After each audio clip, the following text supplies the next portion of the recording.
नमस्कार, जय हिंद दोस्तों, सम्राट आईएएस, सम्राट एजुकेशन वर्ल्ड पे आपका स्वागत है।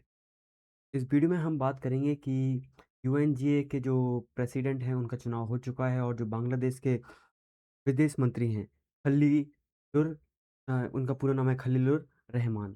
तो ये उस उधर के प्रेसिडेंट बन चुके हैं, राइट?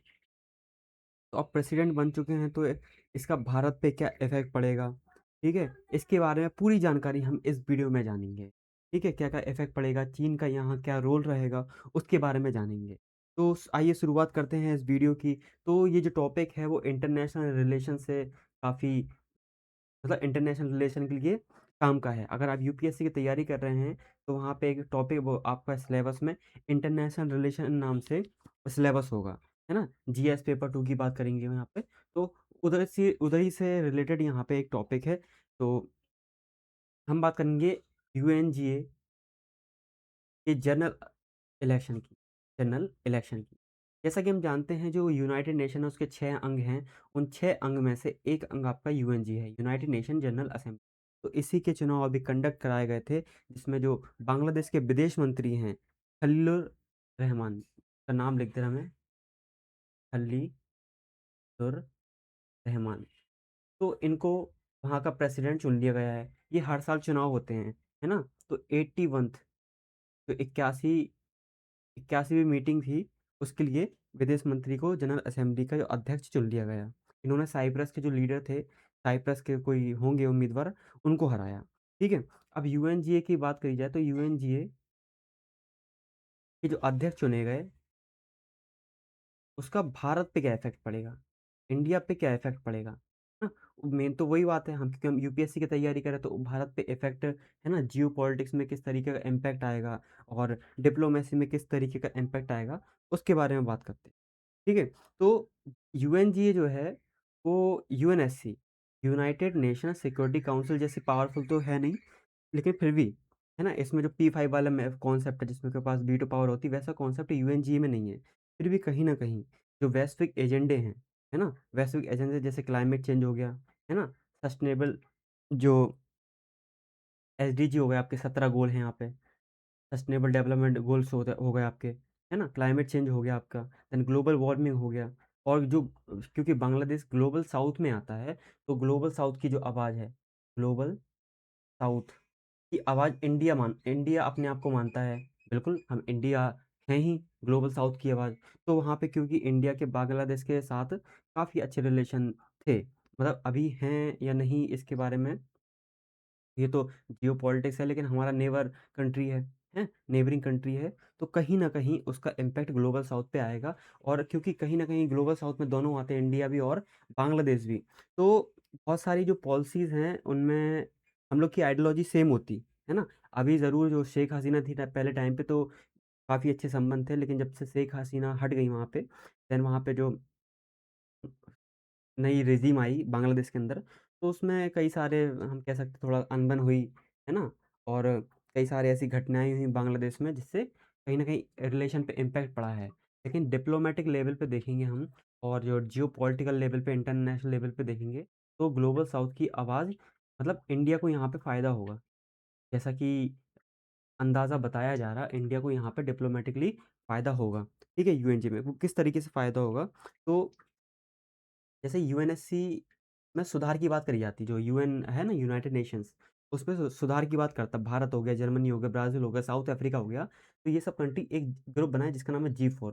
तो ये जो G4 ग्रुप है, वो यूनाइटेड नेशन में सुधार की बात करते हैं कि इंडिया इतनी बड़ी डेमोक्रेसी है और भी बड़े-बड़े नेशन हैं, डेवलपिंग नेशन हैं और उभरती हुई इकोनॉमीज़ हैं, अर्थव्यवस्था हैं। तो उनको भी कहीं न कहीं यहाँ पे वीटो पावर मिले और भी अच्छा रिप्रेजेंटेशन मिले। तो उस तरीके से यहाँ पे G4 कंट्रीज़ यूनाइटेड नेशन में सुधार की माँग करती हैं। तो इनको अपोज़ करने के लिए एक ग्रुप बना हुआ है जिसका नाम है कॉफ़ी ग्रुप, है ना? तो वो इन G4 ग्रुप को क्या करता? अपोज़ करता। तो ये तो बात की बात हो गई। अब यहाँ पे क्या है G4 का जो एजेंडा है, कहीं न कहीं वो बांग्लादेश भी उससे इम्पैक्ट बांग्लादेश के अंदर भी बांग्लादेश के ऊपर भी उसका इम्पैक्ट होगा। क्योंकि जो रहमान थे, जो अभी जो अध्यक्ष बने रहमान, उनने 6 पॉइंट दिए, उनके 6 एजेंडा थे, है ना? कि संयुक्त राष्ट्र में सुधार इन 6 एजेंडा में एक सुधार ये था कि संयुक्त राष्ट्र जो यूएन है, उसमें सुधार होना ज़रूरी है, ठीक है? जो कि G4 कंट्री ऊपर जा ही रही। तो इसका सुधार का कॉन्सेप्ट एक रहेगा आपका IEN, इंटर गवर्नमेंटल नेगोशिएशन। जो आपसी बातचीत होती है ना, उसके द्वारा ही ये चीज़ सुधार की जा सकती है, और उसका सबसे बेहतरीन ज़रिया है आपका UNGA, United nation general assembly. मतलब यहाँ से आवाज़ उठ सकती है ठीक है? और दूसरा मुद्दा, जैसा कि मैंने बताया यहाँ पे, ग्लोबल साउथ का ग्लोबल साउथ का मुद्दा। इंडिया है, वो ग्लोबल साउथ की आवाज़ है। जैसे कि जो हमारे पास G20 की प्रेसिडेंसी थी 2023 में पूरे के पूरे अफ्रीकन यूनियन को शामिल किया गया, है ना? तो अब यहाँ पे G20 में 19 देश, 19 कंट्रीज़, है ना? 19 कंट्रीज़ और प्लस 2 यूनियन हो गए, एक यूरोपियन यूनियन, एक अफ्रीकन यूनियन। तो पूरा का पूरा अफ्रीकन यूनियन ग्लोबल साउथ में आता। तो इंडिया एक आवाज़ बन के उभरा हुआ है, किसके लिए? ग्लोबल साउथ के लिए। और क्योंकि बांग्लादेश भी उसी रीजन में आता है, ग्लोबल साउथ में, तो दोनों की जो कॉन्सेप्ट हैं वो आवाज़ बन के उठ सकते हैं, ठीक है? वहाँ की सस्टेनेबल जो SDG हो गए आपके, है ना, 17 गोल, उनके ऊपर बात कर सकते हैं, ठीक है? फिर उसके बाद क्लाइमेट चेंज के ऊपर बात कर सकते हैं। एक होता है जो डेवलपमेंट फाइनेंसिंग वाला कॉन्सेप्ट होता, कि अमीर देश क्या करेंगे, क्योंकि उन्होंने काफ़ी हद तक कार्बन को उत्सर्जित किया, तो उस वो फाइनेंस करेंगे, पैसा देंगे, टेक्नोलॉजी देंगे, है ना, एडवांसमेंट करेंगे, जो आपके आपके विकासशील देश हैं, ठीक है? ग्लोबल नॉर्थ नॉर्थ वाले कंट्रीज़ ग्लोबल साउथ को पैसा देंगे और टेक्नोलॉजी देंगे, तो उसके बारे में एक आवाज़ बन के उठ सकता है ना? तो कहीं न कहीं यहाँ पे इंडिया को फ़ायदा होगा, ठीक है? फिर उसके बाद यहाँ पे अगला हम बात कर सकते हैं इसी में, जो शांति रक्षक अभियान होते हैं, जो पीस कीपिंग फ़ोर्स होती है ना, पीस कीपिंग फ़ोर्स। क्योंकि इंडिया जो एक ऐसी कंट्री है, और बांग्लादेश भी ऐसी कंट्री है, मतलब इंडिया की स्पेसिफिकली बात करी जाए, कि पीस कीपिंग जो फ़ोर्सेस होती है, उसमें इंडिया ज़्यादा से ज़्यादा सैनिक भेजता अपने, बांग्लादेश भी भेजता। तो कहीं न कहीं पूरे वर्ल्ड के अंदर एक शांति स्थापित करने के लिए, किसको? शांति स्थापित करने के लिए हमें एक ज़रिया मिल गया, मतलब एक आवाज़ उठाने के लिए एक मंच मिल गया, जिसका नाम है UNGA, कि वो इंडिया के पास नहीं है, बांग्लादेश के पास है। तो भविष्य में देखेंगे हम किस तरीके की कंडीशन बन रही है, कि हमारे जो बांग्लादेश के साथ हैं, वो डिप्लोमैटिक रिलेशन और मजबूत हो रहे, या किस तरीके की राह में जा रहे हैं, उस तरीके से इम्पैक्ट करेगा। लेकिन अभी जो आशा करी जा रही, इसमें इंडिया को भी फ़ायदा होगा, है ना? समझ पाए बात को? ठीक है? तो जैसा कि बताया कि यहाँ पे इंडिया जो है वो बहुत बड़ी सेना भेजता है, बहुत बड़े नंबर्स भेजता है आर्मी के, है ना? सैनिकों के लिए, शांति समझौते के लिए, कि भाई सब जगह क्या रहे, शांति का कॉन्सेप्ट है, राइट? ठीक है? तो उसके लिए बजट बनाना, देन उनकी सुरक्षा हो गया, सैनिकों की सुरक्षा हो गया, और इस तरह रिफ्यूजी कॉन्सेप्ट हो गया, तो उन सब के पे बात कर सकते हैं, ठीक है? ये रिफ्यूजी की बात करी गई, तो यहाँ पे एक और कॉन्सेप्ट आता है, जिसका नाम है रोहिंग्यास, है ना? रोहिंग्या कम्युनिटी है, रोहिंग्या लोग हैं, क्योंकि वो म्यांमार से आए थे यहाँ पे बांग्लादेश, और इंडिया में आके बस गए रोहिंग्या मुसलमान। तो ये कहीं न कहीं एक तरीके की डेमोग्राफिक चेंज ला सकते, तो इनका मुद्दा भी कहाँ उठाया जा सकता? UNGA में उठाया जा सकता, तो रोहिंग्या मुसलमान के बारे में। फिर नेक्स्ट आती है, इसके बारे में बात करी कि जब बांग्लादेश में कोई संकट आया, इंडिया खड़ा हुआ। जब बांग्लादेश में कोई भी संकट आया, तो इंडिया खड़ा हुआ, ठीक है?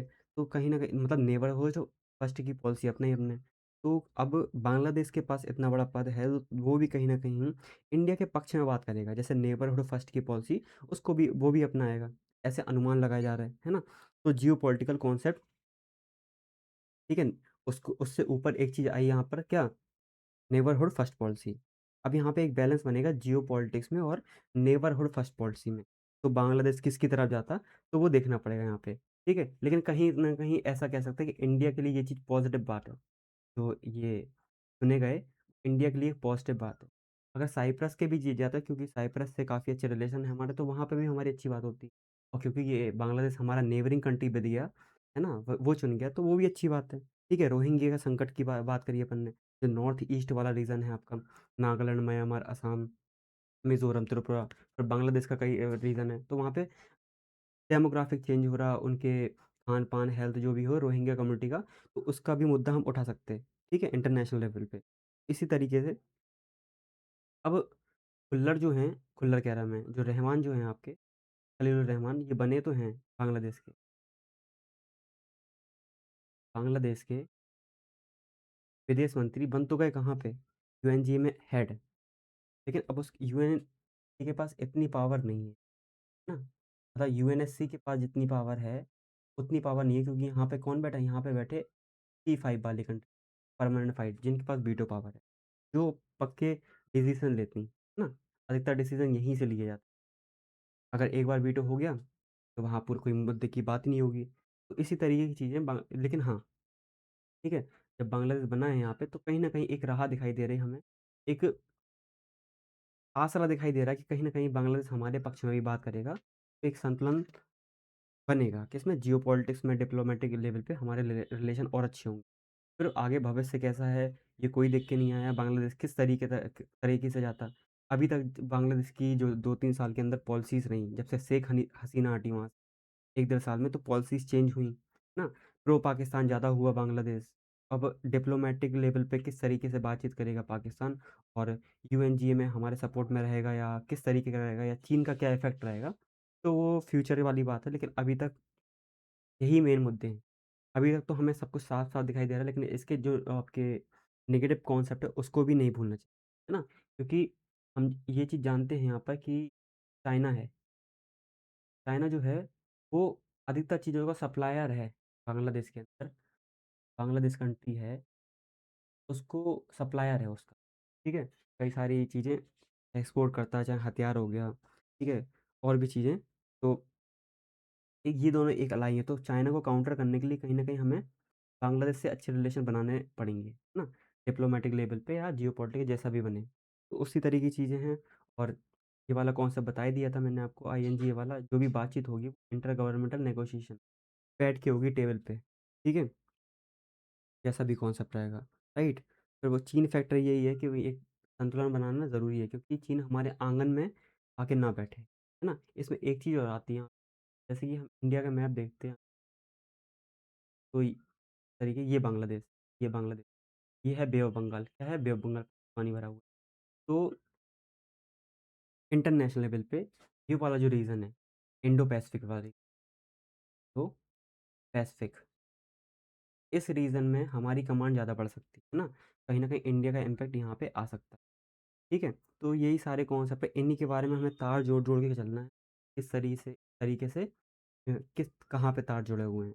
फिलहाल हमें केवल यही न्यूज़ जाननी है, जो बांग्लादेश के विदेश मंत्री हैं, वो यूएनजीए के अध्यक्ष चुने गए, और इंडिया पे क्या-क्या इम्पैक्ट रहेंगे, क्या-क्या आसार हो सकते, क्या-क्या चीज़ें सुधार हो सकती, और क्या-क्या चीज़ें नेगेटिव हो सकती, राइट?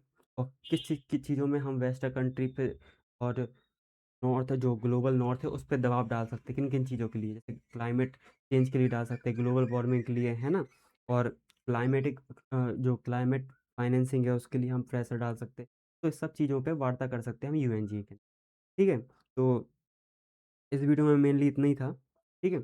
और ये बहुत छोटी-सी न्यूज़ थी, कुछ ज़्यादा नहीं था, बस हमें पता होना चाहिए कि जो यूनाइटेड नेशन है, वो 1945 में बनी, ठीक है? और इसमें ये 6 अंग हैं। कितने अंग हैं? इनके हेडक्वार्टर, 5 के हेडक्वार्टर आपके न्यूयॉर्क में है, और एक जो है international court of justice, international court of justice इसका है नीदरलैंड द हेग में। कहाँ पे? द हेग में। ये कहाँ पे पड़ता है? ये पड़ता है आपका नीदरलैंड में, ठीक है? नीदरलैंड में, राइट? तो अब यहाँ पे और ये एक पार्ट ये हो गया आपका। फिर 5 कौन-कौन से हैं? जैसे आपको पता है यूएनजी, ठीक है? इसमें समथिंग 193 कंट्री हैं, और इसी के हेड बने कौन? ये खलीलुर रहमान। देन उसके बाद यहाँ पे यूएनएससी है, तो वर्ल्ड की पुलिस कहा जाता है। क्या कहा जाता है इसको? वर्ल्ड की पुलिस। तो कुल मिला के 15 सदस्य होते हैं, 15 सदस्य होते हैं। इसमें से 5 सदस्य, उन्हें कहते हैं P5, और बाकी जो 10 सदस्य को हर 2 साल के लिए चुना जाता है, ठीक है? हर 2 साल के लिए चुना जाता है। इंडिया जो है, वो 8 बार, कितने बार? 8 बार इसका मेंबर बन चुका, ठीक है? Got it?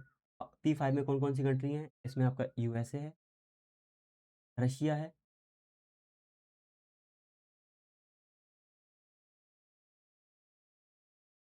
Russia, then France, Britain, और एक चाइना। ये 5 कंट्री हैं, और इन्हीं 5 कंट्री के पास कौन-सी पावर है? वीटो, ठीक है? तो यूएनएससी को वर्ल्ड की पुलिस कहा जाता, ठीक है? किसकी? वर्ल्ड की पुलिस।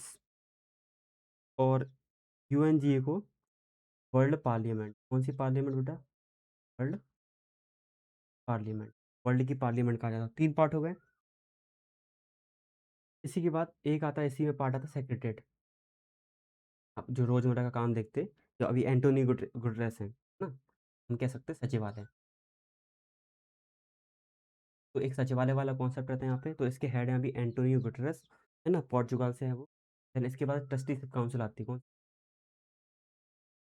ट्रस्टीशिप और 1, 2, 5 और एक आपका, हाँ, इकोसॉक, ठीक है? इकोसॉक। इकोसॉक का मतलब था इकोनॉमिक एंड सोशल काउंसिल, जो यूनेस्को है था। यूनेस्को है, तो कल्चरल और जो साइंस एजुकेशन के लिए काम करता है, वो किसके अंदर आता? वो इकोसॉक के अंदर ही आता, ठीक? इसमें कुल मिला के अभी 54 कंट्रीज़ हैं, इस बात को भी ध्यान रखें। लगभग-लगभग शायद 3 साल के लिए, मोटा-मोटा ध्यान रखें, 3 साल के लिए चुने, के अंदर जो भी सदस्य हैं, वो 3 साल के लिए चुने जाते हैं।